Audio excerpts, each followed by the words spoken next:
করলে ভালো হয় সেটা করতে পারবে। সে কাউকে কিছু না বলে টেন্ডার দিয়েছে বেনামে এক কোম্পানি গ্রিন লজিস্টিক। আমরা চাই এই গ্রিন লজিস্টিক কোম্পানি আমাদের বেনাপুর কোর্টে তাকে আমরা জায়গা দেবো, আমাদের যত যা কিছু করার দরকার আছে আমরা তাই করবো গ্রিন লজিস্টিক কোম্পানিকে ঠেকানোর জন্য।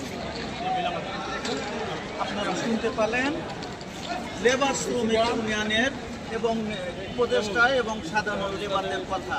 তাদের দাবি যদি 1 লক্ষ টাকা এই গ্রিন লজিস্টিক যে টেন্ডার দিয়েছে যদি 1 লক্ষ করে টাকা দেওয়া হয় তারা কিন্তু পথে বসে যাবে। এখানে তারা প্রতিদিন লেবারি করে পাসপোর্ট যাত্রীদের সেবা দিয়ে 1 থেকে 200 টাকা করে তারা আয় করে থাকে।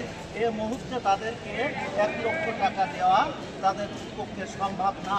তাদের যা দাবি স্বাধীনের পর থেকে ইমিগ্রেশন এবং কাস্টমসের যেভাবে তারা কাজ করে যাচ্ছেন, পাসপোর্ট যাত্রীর সেবা দিয়ে যাচ্ছেন, সেই পুরনো টেন্ডার বাদ দিয়েই তারা যেভাবে স্বাধীনের পরে কাজ করে আসছে সেভাবেই কাজ করবে। মোহাম্মদ মিলন হোসেন, এশিয়ান টেলিভিশন, বেনাপুর।